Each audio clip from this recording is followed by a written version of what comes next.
Happy Tuesday, ladies and gentlemen. Welcome back to another edition of the Parking Lot Preview. Alongside Mike Maynard, I'm Matt Coates. Mike, big preview tonight. We're taking on the first place Cotuit Kettleers. Battle of Barnstable tonight here in Hyannis, taking on Cotuit, who's always been a good team whenever the Harbor Hawks come into town, or whenever Cotuit comes into town. These two teams not necessarily hate each other, but they're rivals for a reason, always competitive, always pretty high up in the Western standings, and it's basically the same thing tonight here, first and third in those standings. Two good teams looking to battle it out, hopefully in a close contest, but we'll see what happens. Yep, you mentioned it. First in the West versus third in the West. However, we're not far behind. Cotuit with a 19-10 record. We're sitting at 17-12-1. We're just 2 games back of those Cotuit Kettleers. A lot can change in the last quarter of the season, Mike. Only 10 games left. Only 10 games left. It's flew by. This whole summer has been a breeze. Not in a great way though. Honestly, like I'm gonna miss it. Honestly, it's been a lot of fun. But you know, it all comes to an end. But hopefully, come out at a good end. Wrapping things up here with, like you said, a quarter of the season left to go. Hopefully, some wins. Hopefully, some good performances here to wrap things up, and hopefully make a good run in the playoffs as well. So coming down to the wire, but it all starts here tonight. Big game, Battle of Barnstable, as I mentioned. But it has really good playoff implications, seeding implications. All these games down here, you mentioned only 2 games back of Cotuit. Every game matters a lot right now, especially towards the end of the season. For sure. Those players are going to have to make these last 10 games count because they will be crucial, determining our seeding heading into a 1-game wild card for the first round of the playoffs, Mike. As we know, McKean Park has been a great ballpark to this team so far. Only 2 home losses.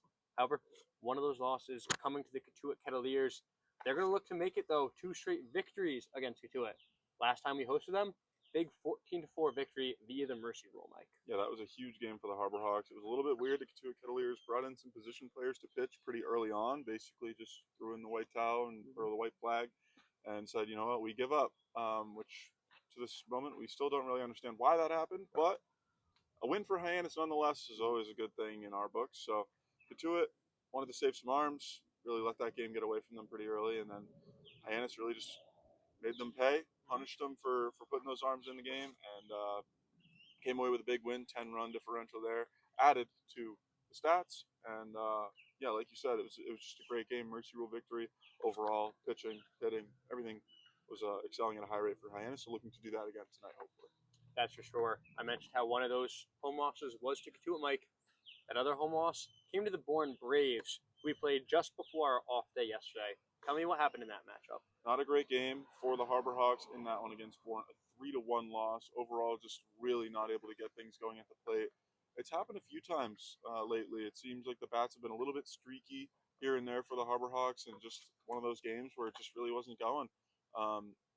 Give Bourne credit. They pitched a great game and overall just played a better game than the Harbor Hawks. They deserved a win there, but definitely looking to bounce back. Hopefully the off day helps for Hyannis, having that yesterday to reset, get things going, as you mentioned, for the last quarter of the season here with a big game against Cotuit. Hopefully they can bounce back and maybe get the bats going again, because only surrendering 3 runs in the Cape Cod Baseball League, you're really hoping to come away with a win majority of the time there. So obviously something that Coach Carricker's not going to be super happy with, but have an opportunity to bounce back tonight. Mike, you mentioned it. I couldn't have said it better myself. You have to be very happy with this pitching staff so far this season. At home, they were coming off 2 straight 6-0 victories. 18 innings of shutout baseball from our pitching staff. Then we traveled to Bourne, who always plays very well against us in Dorn Park. We only allowed 3 runs. That's great. Zay Gutierrez makes his first start, 2 innings of scoreless baseball. And Cade Brown, Chandler Dorsey also have great appearances. Fortunately, Paul Schmitz was on the hook for those 3 earned runs. It was his first appearance on Cape. That's always tough, give up those runs. But when you look at the pitching staff as a whole, Mike, you have to feel good about it. Overall, yeah, they've been great. As you mentioned recently, they've just been better than they ever have. I mean, we saw at the beginning of the season, maybe the very first few games, a couple Mercy Rule victories, a couple shutouts. It was really good for the pitching staff. But really, since then, we haven't seen anything like we have now as of late. This pitching staff, up and down, everybody's been having great appearances, great starts, going deep into games, 5+ innings for a lot of these guys. And then, as you mentioned, against Bourne, a bunch of guys, a slew of guys throughout the rotation, throughout the pitching staff, really having a great performance and continuing off a few games, as you mentioned, a couple shutouts.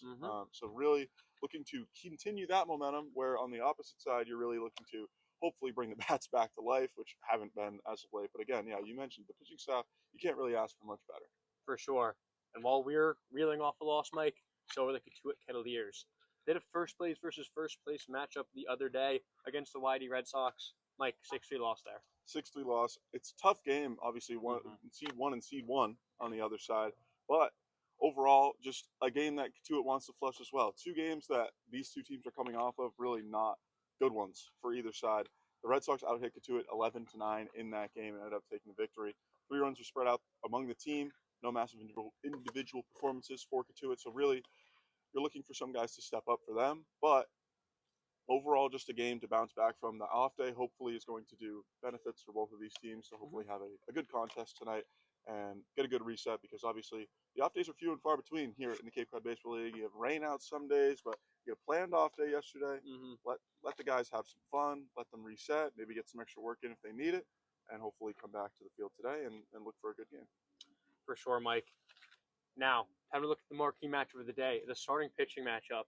It's a bit of an interesting affair, Mike, on our side. A bit of lack of Cape experience, you could say. Only 1 appearance for our starter versus 7 appearances for the Cotuit starter. Talk to me about Grant Stevens, the Oklahoma pitcher. Grant Stevens, 5'9" left-handed pitcher out of Oklahoma. You mentioned it. 1 appearance so far on Cape, but was really successful. 3 innings, scoreless, allowed 3 hits, 3 strikeouts though. Really just couldn't have asked for much of a better start for him.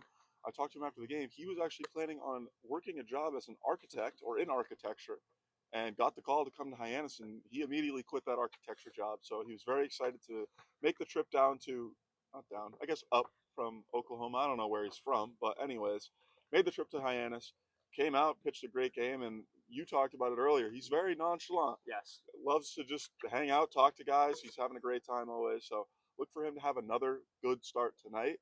But again, you mentioned it. Lack of experience could come into play, but so far so good for him. Hopefully he can continue on where he left off. For sure, Mike. And he's comfortable in a starting role. In 18 appearances this year in Oklahoma, he had 9 starts. So about 50%, exactly 50% of his appearances were starts. Comfortable starting. But what I'm looking for him to do tonight is continue to attack the zone. You look at those numbers from the first game: 3 strikeouts, no walks, 3 hits. So he's living in the zone there. Hopefully he does that again against these Kettleers and forces them to get hits. Don't give them the free base and give them momentum that way. Well, 100%. We've seen the Harbor Hawks do a lot of damage when they get that free base at the offensive side of the ball. So definitely want your pitching staff to be aware of, hey, the free bases can hurt you. And we've seen that firsthand. So definitely Grant Stevens with 0 walks in his first appearance, and I believe only 20 in his time at school. So not a ton there. Hopefully continue to fill the zone, continue to pitch to the pitch to soft contact. You got a great defense behind him, obviously, game in and game out. This defense has been unbelievable. So hopefully another game for Grant Stevens where he can hopefully put up another goose egg. Sure. On the other side of the mound, another pitcher who's not going to be walking a lot of guys. That's going to be Gabriel Nard, 5'11", right-handed pitcher out of Duke. Like, this potentially is the shortest starting pitching matchup we've seen all 7. 5'9" versus 5'11". Yeah, I mean, not sure what that really says. I mean, who knows what we'll see. We've seen a lot of guys on both sides of the spectrum. We've seen 6'10" people. We've seen, middle of the road. But yeah, again, some short guys tonight. But Gabriel Nard has a lot of success being at his height, regardless. So it doesn't really matter. I mean, who cares? As long as you can pitch the ball at a high level. So far on Cape, 7 appearances, 1 start, 12 innings pitched. So a good sample size for him. Just above a 5 ERA, 12 strikeouts, 5 walks. So he's had a good amount of success here and there, maybe a little bit streaky, but I don't think the height's going to play too much of a factor tonight. I think they're both going to pitch a pretty good game. Completely agree. 2 very good arms on the mound. That being said, Mike, let's move on to my favorite segment of the day. That's going to be our player of the game predictions in this massive Barnstable rivalry game. You want to go first? You want me to take this one? I can go first. All right, go ahead, Mike. I'm going to go with the guy with making his return tonight to the Hyannis Harbor Hawks. That might sound crazy, but Blake Cabell is the player of the game for me tonight. Took a few days away from the team, went to go play for the Aussie Drop Bears, playing against the Savannah Bananas, if that rings a bell for you. Hopefully it does. Playing banana ball, which is very different than obviously the Cape Cod Baseball League, but some similarities nonetheless. It's a different environment than normal college baseball, and using the wood bats, all that stuff. So not going to get too out of shape, but he was struggling a little bit as of late with the Harbor Hawks. So hopefully, I'm assuming that that's going to give him a good reset, have a little fun, play some fun type of baseball, get things going back on the right track to end the season here with the Harbor Hawks, where we saw him have a really good start, home run in his first plate appearance of his first game, and then kind of dropped off a little bit. But again, hopefully playing against the Bananas, playing that banana ball type of baseball, hopefully, I mean, we've seen him around. He's always having a great time, but hopefully I can give him extra confidence, extra motivation to have a great game at the plate tonight and play good defensively. I don't know if he's going to be in the defensive side of the ball. Maybe he's DHing. Who knows? But I like Blake Cavill to have a good return back to Hyannis tonight. Completely agree. Blake Cavill's a guy who loves to have fun. Very nice guy, always upbeat. So I think that time away from serious baseball, you could say, and having a little bit more fun with banana ball, I think that's going to refresh him. And I love that pick, Mike. I could see him being a big hand, having a big hand to play in this fair. I'm going to go with a different guy. Guy who's been very good for the Hawks. Came here pretty recently, a week or two ago, batting .350 since arriving on Cape. It's going to be our 9-hole hitter tonight. That's going to be Josh Tate playing in left field. Great player. Only one extra base hit, but hitting .350, getting on base a lot, playing very good defense in the meantime. I think he's due for a big game, and I think he's going to get it tonight in the Barnstable rivalry against the Cotuit Kettleers, who are rolling in as we speak, driving behind the camera. Not sure if you can hear that. That's them. They're excited. Wow, yeah, they seem very excited on that bus. I'm not sure if it's about the game or something else, but nonetheless, we're here ready to play some baseball. It's coming down to the wire. Love the pick. We got to make score predictions, though. Mm-hmm. You know, that just fired me up a little bit. I think I'm going to go 7-5 Harbor Hawks tonight. I think like that. the bats get going a little bit more, coming off of a few rough games at the plate, maybe here and there. I think the bats will get going. 7 runs on the board, surrender 5. The pitching staff continues to have a good amount of success, but come back a little bit more towards normalcy with 5 runs surrendered. So I like that. Cotuit still coming away with a loss tonight. That's all that really matters, Matt. Yep, I like that pick. I'm going to go similar but different. Okay. It's going to be a close game. It's going to be a nerve-wracking game. My heart rate's going to be very high this whole game, Mike. I can tell you that.